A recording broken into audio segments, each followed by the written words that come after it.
শতরূপে সারদা বই থেকে পাঠ, বিষয় তপস্বিনী অভয়া দাশগুপ্ত। পরের অংশ। চারপাশের কোনো সংকীর্ণতা সারদাকে স্পর্শ করতে পারত না। তার অসাধারণ সহিষ্ণুতার গুণে তিনি পারিপার্শ্বিক বিরুদ্ধ অবস্থার মধ্যেও সকলকে নিয়ে সুন্দরভাবে মানিয়ে চলতেন।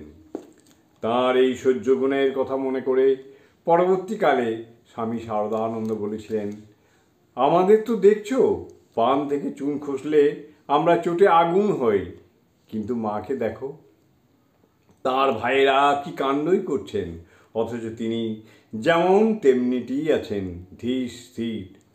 শঙ্কর আচার্য বিবেক চূড়ামণিতে তিতিক্ষার যে সংজ্ঞা দিয়েছেন তার মূর্ত রূপ আমরা সারদার জীবনে প্রত্যক্ষ করি। সহনং সর্বদুঃখানাং প্রতিকারপূর্বকম চিন্তা বিলাপরহিতং সাহ তিতিক্ষা নিগদ্যন্তে।